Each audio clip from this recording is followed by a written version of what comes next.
తెలుగు భాష ఖ్యాతిని ఖండాంతరాల్లో విస్తరింపజేస్తున్న యువ శతావధాని ఉప్పలధడియం భరత్ శర్మ తిరుపతి నగరానికి గర్వకారణమని వక్తలు పేర్కొన్నారు. తిరుపతికి చెందిన యువ శతావధాని ప్రవచనకర్త ఉప్పలధడియం భరత్ శర్మ సంస్కృతాంధ్రాల్లో పాండిత్య ప్రదర్శన నిమిత్తం వారి గురువుగారు త్రిభాషా మహాసహస్రావధాని బ్రహ్మశ్రీ వద్దిపర్తి పద్మాకర్తో కలిసి దుబాయి పర్యటనకు వెళుతున్న సందర్భంగా చిగోరా ఆధ్యాత్మిక సేవా కేంద్రం వ్యవస్థాపకులు చిత్రపు హనుమంతరావు మరియు రాయలసీమ రంగస్థలి అధ్యక్షులు గుండాల గోపీనాథ్ రెడ్డిల సంయుక్త ఆధ్వర్యంలో భరత శర్మకు ఆత్మీయ సన్మాన కార్యక్రమాన్ని నిర్వహించారు.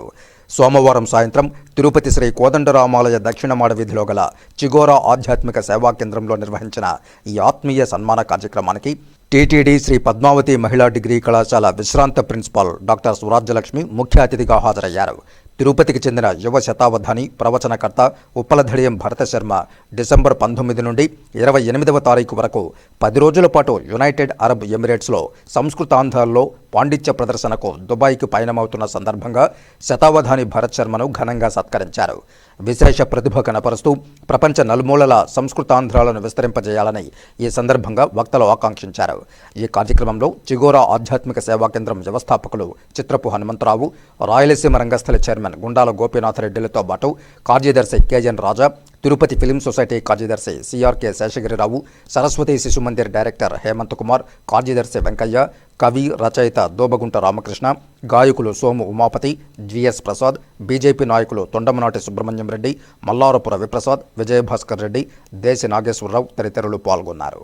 డిసెంబరు 2024 19వ తేదీ నుండి 27వ తేదీ వరకు మా గురువర్యులు త్రిభాషా మహాసహస్రావధానులు ప్రణవపీఠ వ్యవస్థాపకులు ఎన్నో అవధానాలను వేల అవధానాలను నిర్వహించి ఆధ్యాత్మిక ప్రవచనాలను నిర్వహించి అష్టాదశ పురాణాలను అలాగే ఎన్నో రకాలైనటువంటి ప్రబంధాలను కావ్యాలను పురాణాలను కూడా ప్రవచించి ఆధ్యాత్మిక చైతన్యాన్ని విశ్వవ్యాప్తంగా తీసుకువస్తున్నటువంటి మాన్యులు బ్రహ్మశ్రీ డాక్టర్ వద్దిపర్తి పద్మాకర్ గురువు గారి దుబాయి ఆధ్యాత్మిక పర్యటన సందర్భంగా వారితో పాటు వారి యొక్క 22వ శతావధానంలో అదేవిధంగా భాగవత సప్తాహంలో కూడా పాలు పంచుకునేటటువంటి అవకాశం రావడం మహాభాగ్యంగా భావిస్తూ ఉన్నానండి.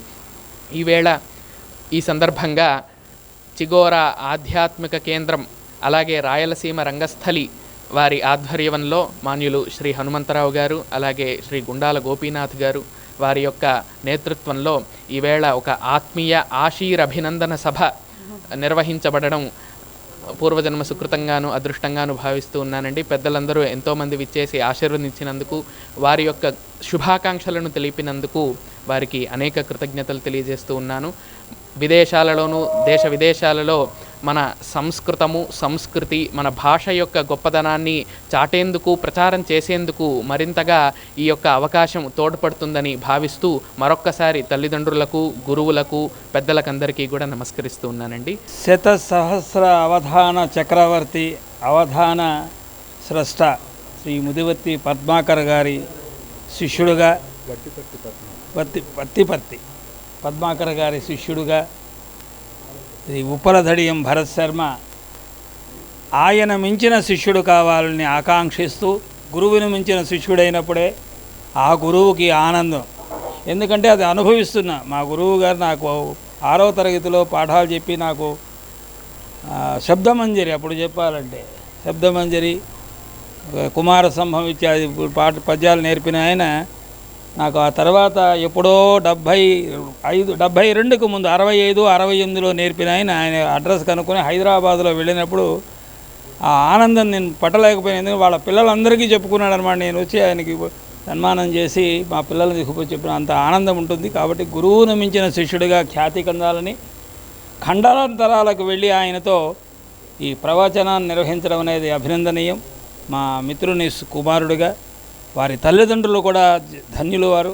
కాబట్టి మరింత మంచి కార్యక్రమాలు మంచి వేదికలపై ఆయన ప్రవచనాలు చేయాలని తిరిగి దుబాయ్లో తన ఈ ప్రవచన ప్రసంగాల కార్యక్రమాన్ని ముగించుకుని తిరిగి విజయవంతంగా రావాలని ఆకాంక్షిస్తూ శతావధాన కార్యక్రమాలు నిర్వహించుకుని తిరిగి ఈ తిరుపతి పట్టణంలో మాచే సన్మానానికి మాకు అనుమతి ఇవ్వాలని వారిని కోరుకుంటూ ధన్యవాదాలు. ప్రపంచంలో 8 వింతలు ఉన్నాయని విన్నాను, కానీ చిన్న వయస్సులోనే ఇతర దేశాలకు కూడా అవధానం అంటేనే ఒక కష్టతరమైనటువంటి విద్య. అటువంటిది చిన్నతనంలోనే 16వ ఏట ఈ అవధాన కార్యక్రమంలో అడుగిడి ఎక్కడికి వెళ్ళినా విజేతగా తిరిగి వస్తూ ఇప్పుడు విదేశాలకు వెళ్ళేటువంటి అవకాశాన్ని కూడా భరత్ శర్మ గారికి కలియుగ వెంకటేశ్వరుడు సకల దేవతలు కూడా తల్లిదండ్రుల ఆశీర్వాదాలతో పాటుగా గురువుగారు ఒక శిష్యుని తీసుకువెళ్తున్నాడంటే ఈ కాలంలో నిజంగా ఇది వింతలకు వింత.